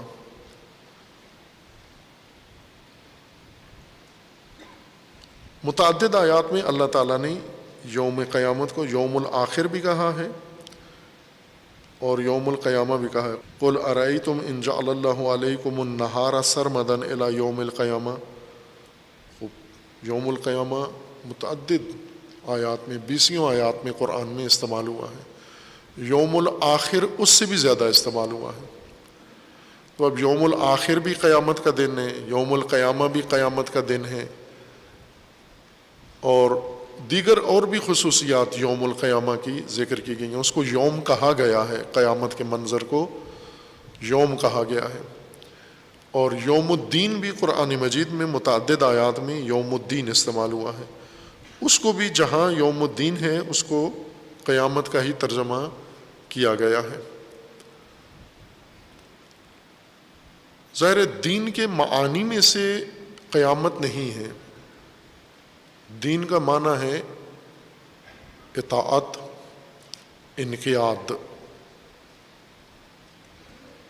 دین اطاعت و انقیاد کو کہتے ہیں، اور اگر وہ حاصل مصدری معنی کریں، اس میں مصدری معنی وہ ضابطہ و قانون و فرمان جس کی اطاعت کی جائے، جس کی اطاعت لازمی ہو، اس قانون کو دین کہا جاتا ہے۔ ایک ہی معنی ہے دین کا، 70 معانی نہیں ہے۔ عموماً جب نوخیز علماء شروع کرتے ہیں قرآن کی تفسیر، اپنی علمی ابہت و علمی دبدبہ اپنا شروع کرتے ہیں، تو وہ آغاز یہاں سے کرتے ہیں کہ مالک یوم الدین، دین کے 70 معانی ہیں۔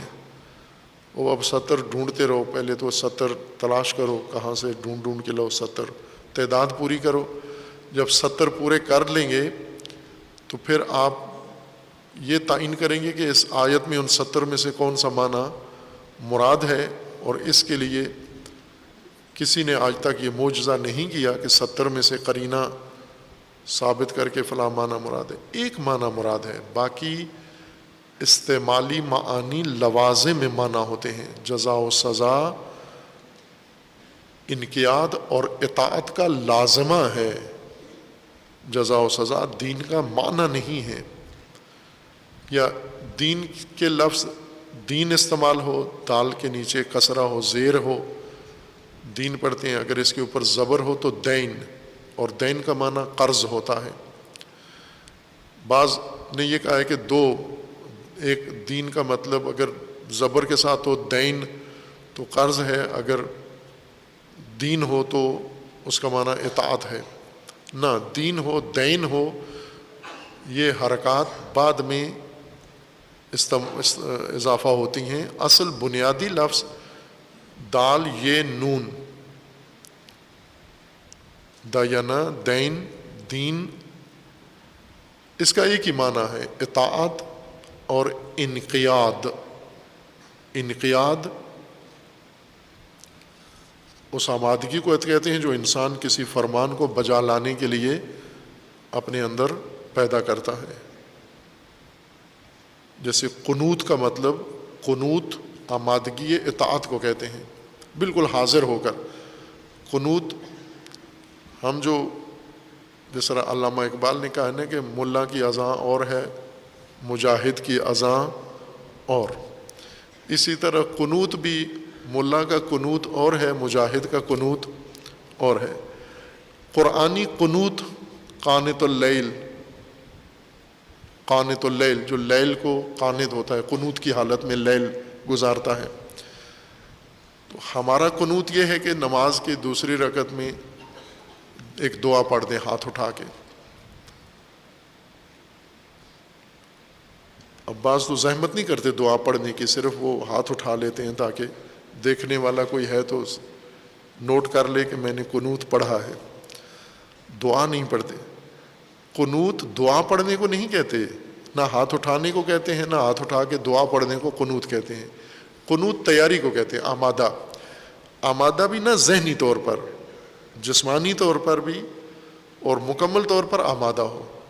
یعنی اگر آپ نے دیکھنا ہو تو یہ فوجی سپاہی جن کو ان کا کمانڈر جب آرڈر کرتا ہے، حاضر کرتا ہے، بلاتا ہے ان کو، اور وہ بوٹ پہن کے، وردی پہن کے، بیلٹ باندھ کے، اسلحہ لے کے آ کر سلوٹ کرتا ہے، یس سر، یہ قنوت ہوتا ہے، اس کو قنوت کہتے ہیں۔ یہ تیاری، کیا آیا ہے، کیا لینے کے لیے؟ بریانی لینے نہیں آیا، نہ افطار لینے آیا ہے، فرمان سننے آیا ہے۔ سر، فرمان، حکم، آرڈر۔ اسے پتہ ہے کہ کمانڈر نے بلایا ہے تو مجھے افطار کے لیے نہیں بلایا، فرمان دینے کے لیے بلایا ہے، اور میں نے فرمان سن کے بجا لانا ہے۔ اور فرمان بجا لانے کے لیے یہ نہ ہو کہ کمانڈر مجھے حکم دے میں بوٹ ڈھونڈتا رہوں۔ سنا ہوا ہے نا وہ ڈرائیور والا ماجرا کہ ابھی تو جوتے ڈھونڈ رہا ہوں میں۔ تو وہ قنوت نہیں ہے، قانت نہیں ہے وہ سپاہی جس کو آرڈر مل جائے اور وہ جوتے ڈھونڈ رہا ہو، جرابیں باندھ رہا ہو، پہن رہا ہو، تسمے باندھ رہا ہو، وردی ڈھونڈ رہا ہو، چابیاں ڈھونڈ رہا ہو۔ اس کا مطلب ہے تیار نہیں ہے۔ تیار فرد، قانت اس کو کہتے ہیں جس نے یہ سارے اطاعت کے وسائل سارے مہیا کر لیے ہوں، بس صرف آخری مرحلہ کیا ہے کہ فرمان صادر ہو۔ اگر فرمان صادر ہوگا، یہ جو اس کا پاؤں پٹخ کے ہاتھ اٹھا کے سیلوٹ کرنا ہے، اپنی آمادگی کا اظہار کرتا ہے، یہ قنوت ہے۔ انقیاد وہ قانون جس کی اطاعت کے لیے بالکل آمادہ ہو قوم اور فرد، اور جو ہی وہ دینی یا قانونی دستور آئے فوراً اس کو بجا لائیں، یہ دین ہے۔ اس کے مقابلے میں کفر ہے، انکار، فرمان کا انکار، اطاعت نہیں کرنی، معصیت، عصیان، نافرمانی۔ دین اطاعت ہے۔ اب یہ جو اللہ تعالیٰ نے انبیاء کرام علیہ السلام کے ذریعے سے احکام اپنے بندوں کے لیے نازل کیے ہیں، اور رسول اللہ صلی اللہ علیہ وآلہ وسلم کے ذریعے سے جو ہماری ہدایت کے احکام فرامین نازل کیے ہیں، ان کو بھی دین کہا ہے۔ یہ اصالتاً تکالیف ہیں، عربی میں ان کو تکلیف کہتے ہیں، اردو میں تکلیف چوٹ کو کہتے ہیں، درد کو۔ اور عموماً آپ کو جسم میں ہوتی ہے تکلیف، سر میں تکلیف، پیٹ میں تکلیف، گھٹنے میں تکلیف، دانت میں تکلیف ہوتی ہے، یہ اردو تکلیف ہے۔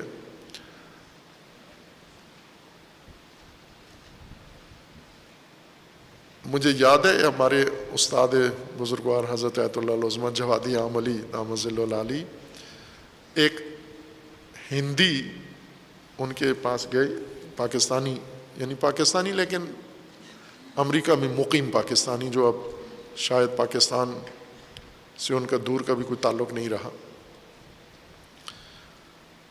تو وہ آئے، انہوں نے ٹوٹی پھوٹی فارسی بولتے تھے، ان کے گھٹنوں میں درد تھا اور وہ اپنی شکایت کر رہے تھے، دعا کے لیے کہنا چاہتے تھے کہ مجھے درد ہے، آپ دعا کریں۔ تو انہوں نے فارسی جو بولی، وہ گلابی فارسی، اس میں انہوں نے کہا کہ آغا من تکلیف داری، من تکلیف داری۔ تو اب فارسی میں تکلیف کا مطلب ہوتا ہے وظیفہ، فریضہ، ذمہ داری۔ تو وہ پوچھنے لگے کہ اس کو کس نے ذمہ داری دی ہے جو کہ یہ بندہ خدا اس کے اوپر کیوں ذمہ داری ڈال دی ہے آپ نے؟ تو میں نے انہیں سے عرض کیا کہ یہ تکلیف داری کا مطلب ہے کہ اس کے گوڈے میں درد ہے، یہ ذمہ داری نہیں بیان کر رہا، یہ اردو والی تکلیف بیان کر رہا ہے۔ بہت ہنسے وہ کہ تکلیف کا یہ معنی ہمیں معلوم نہیں تھا کہ تکلیف درد کو بھی کہتے ہیں۔ احکام کلفت ہیں، مکلفیت ہے، انسان مکلف ہے اللہ کی طرف سے، اس کے لیے یہ کلفتیں ہیں۔ ان تکالیف کو، ان کلفتوں کو، اس مکلفیت کو، احکام کو دین کیوں کہا ہے؟ یہ احکام واجب، حرام، مستحب، مکروہ، اس کو دین کیوں نام دیا گیا ہے؟ اس لیے کہ یہ سارے فرامین اطاعت کے لیے ہیں، واجب الاطاعت ہیں، اطاعت کی وجہ سے دین کہلائے ہیں یہ، ورنہ خود ان کا نام اپنا دین نہیں ہے، ان کا نام ہے شرائع، قوانین، احکام، وظائف، تکالیف۔ ان وظائف، تکالیف، شرائع کو، ذمہ داریوں کو دین کا عنوان دیا ہے قرآن نے۔ دین کس پہلو سے کہا ہے؟ چونکہ واجب الاطاعت ہیں، انقیاد اور اطاعت کے لیے ہیں یہ سب۔ دین وہ قانون جس کی اطاعت کی جائے۔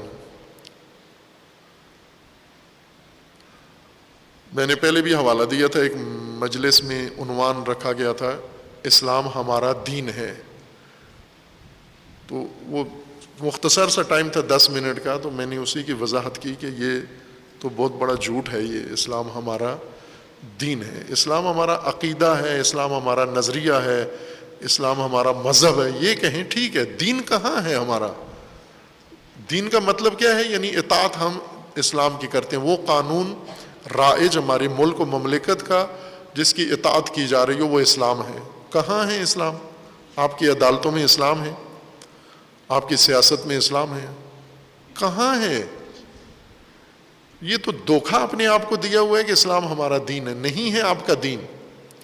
آپ کا دین وہ قانون ہے جس پر آپ عمل پیرا ہیں۔ قبائلی ہیں تو وہ قبائلی قوانین جن کی اطاعت کرتے ہیں وہ آپ کا دین ہے۔ آبا و اجداد کی تہذیب و رسومات ہیں، وہ آپ کا دین ہے۔ جس کی اطاعت کر رہے ہیں وہی دین ہے آپ کا، نہ کہ جو آپ کی کتابوں میں لکھا ہوا ہے وہ دین ہے آپ کا۔ دین اطاعت سے وجود میں آتا ہے۔ اگر اطاعت نہ ہو، مثلا جس کی آپ تعلیم حاصل کر رہے ہیں، یہ آپ کا دین نہیں ہے، یہ نصاب ہے آپ کا۔ دین اس کو نہیں کہتے جو پڑھا جائے، دین اس کو نہیں کہتے جو تقریریں کی جائیں، دین اس کو نہیں کہتے جس کی تشریح کی جائے، درس دیا جائے، دین اس کو کہتے ہیں جس کی اطاعت کی جائے۔ ہم دین پڑھ رہے ہیں نہ، ہم احکام کا نصاب پڑھ رہے ہیں، فقہ پڑھ رہے ہیں، احکام فقہیہ پڑھ رہے ہیں۔ یہ احکام فقہیہ اطاعت نہیں ہو رہے، یہ دین نہیں بنایا۔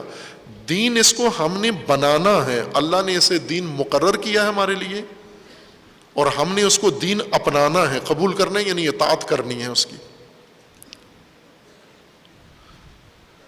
اب ہم روایات سے ہٹ کر صرف قرآن کو دیکھیں اور آیات قرآن کو، تو مالک یوم الدین کا مطلب، مالک یوم الدین کا مطلب کیا بنتا ہے؟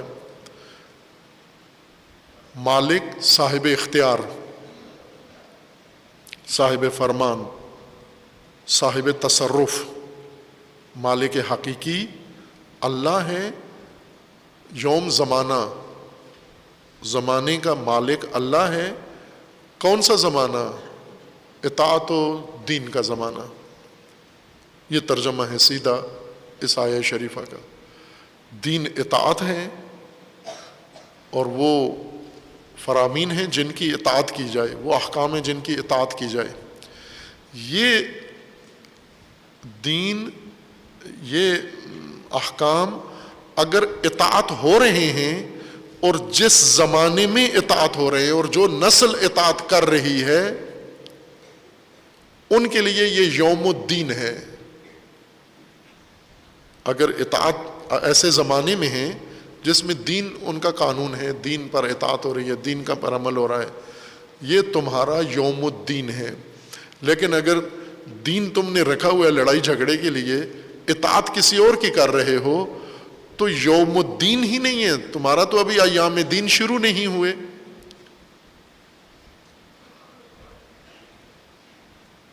ایام الدین اس وقت شروع ہوں گے جب اطاعت شروع کرو گے، جب عمل شروع کرو گے اس کے اوپر۔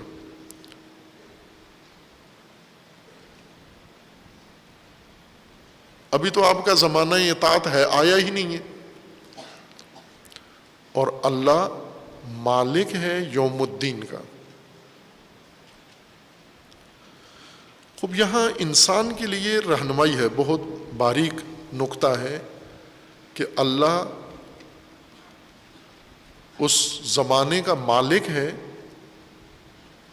جس میں احکام الہیہ کی اطاعت ہو، انقیاد ہو، پیروی ہو، لاگو اور نافذ ہو، یعنی حاکمیت خداوند تبارک و تعالی۔ علامہ طباطبائی رحمۃ اللہ علیہ نے یہاں ایک بڑا لطیف نقطہ بیان کیا ہے، برخلاف مشہور مفسرین کے، یہ بعد میں انشاءاللہ بیان کریں گے، وقت ظاہر تمام ہو گیا۔ صلی اللہ علیہ محمد وآلہ طیبین۔